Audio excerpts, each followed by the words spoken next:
Good morning students. Today I am going to discuss about your CPS 3 paper Pedagogy of Social Science, that is value of teaching history and political science.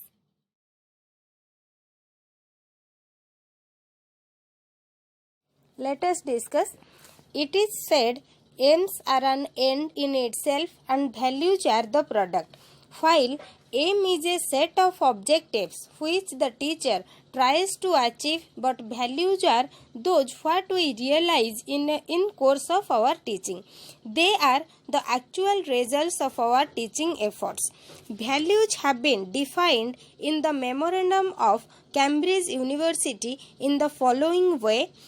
Amidst the multiplicities of values, the builder may legitimately ask what the procedure should regard history from an intellectual standpoint, that is, as a training of the intellect or views. It has a literal and broadening influence.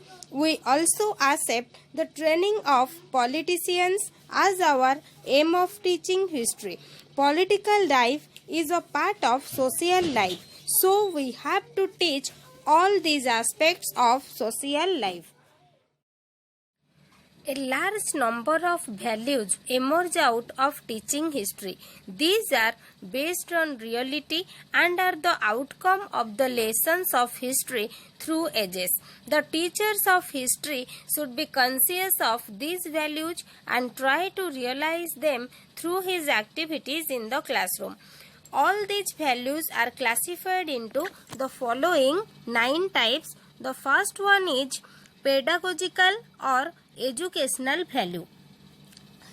So, history is the science of human progress and development. Its scope is very vast and embraces all subjects is one from other. Science, arts, language, literature, mathematics and geography all have historical background, and attempts are made to relate the present conditions as well as status of this subject with the past development while teaching the subject.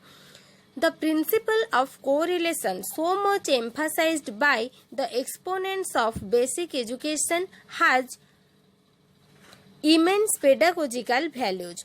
According to this principle, all the subjects are correlated conveniently, and history can easily be treated as the central or core subject. History is the rich store of interesting and illuminating stories in different subjects and can effectively be utilized in the classrooms for teaching various subjects. The next one is informative or knowledge value or information value also. So we discuss history is called the veritable mine of experience and a storehouse of a knowledge. It describes origin and development of different civilizations and cultures. It contains useful knowledge regarding art, science, architecture, education, industry and so on. It records the life and the struggles of different peoples of the world through ages. This information helps the individual to solve the problems faced from time to time. Bacon has therefore rightly said, histories make man wise.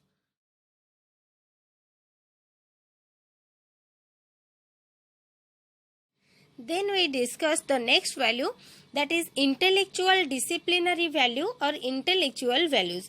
It goes without saying that teaching of history improves the child's powers of imagination, reasoning and judgment. It facilitates his capacity for gathering information, analyzing, interpreting and arriving at conclusions. All these promote the intellectual development and discipline of the students. The next value is cultural value. The cultural value is history shows the cultural development of various peoples through years.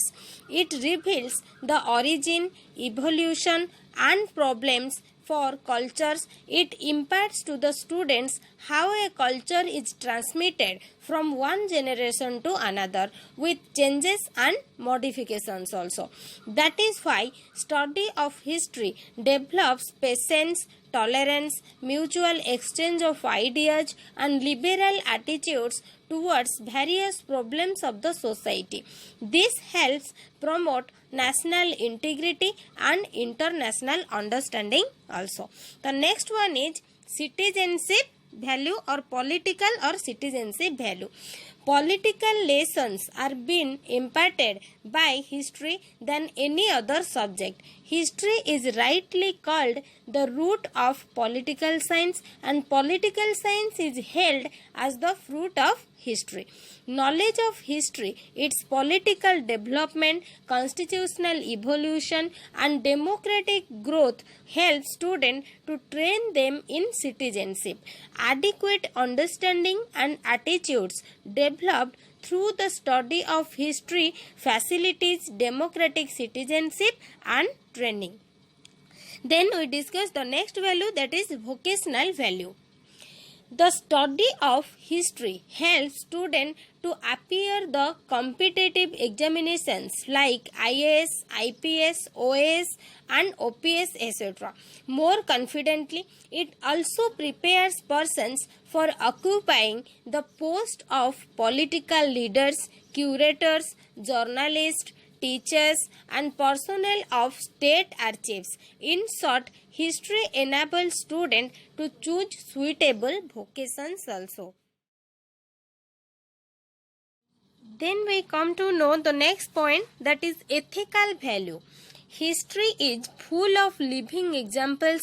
It is said, examples are better than percepts, and history is philosophy teaching by examples. These examples reveal the stories of great men who did sacrifice their lives for truth, justice and goodness. History has recorded the laudable actions and achievements of the individuals who experienced untold suffering for the sake of the lofty ideals and great moral values. Students are inspired to live a life of truth, justice and sacrifice, and motivated by the bright examples of the history. Then the next point is nationalistic value.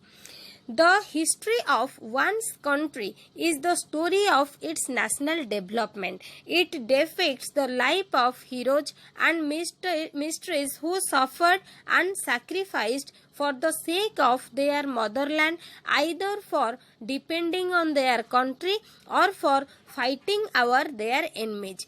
Love one's own country is good and should be fostered through the study of history. But blind love and biased attitude towards one's country is bad and to be discouraged. Then we discuss the next point, that is last point, internationalist value. Internationalist value, that is modern history, particularly world history, describes the various national struggles, revolutions and incidents with international bearings and the implications.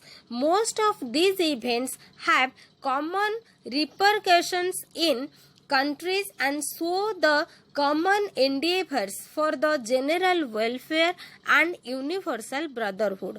The spirit of one world and the international understanding is promoted through the study of these events and occurrences. Study of history are real to believe that no nation can thrive in isolation and all should live in peace and happiness together.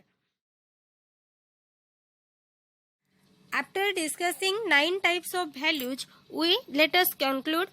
We discussed some values which are fundamental to the teaching of history. In spite of this knowledge, the sole purpose of history and political science teaching in recent years has been confined to providing certain facts, dates and the ideas of development of civilization to the child. Then If history doesn't present some idea of the development of civilization, then it has failed. If it doesn't provide the outline of evolution and about the landmark in our national history, then it has failed. If it doesn't show whence we derive our alphabet, our art, our houses, our roads, our ideas, our laws, etc., then it has failed in its purpose. Hence, the history teachers should try their best to provide to the students accurate knowledge of history. If they lack the foundation, no values and no higher aims of teaching history can ever be fulfilled. Thank you.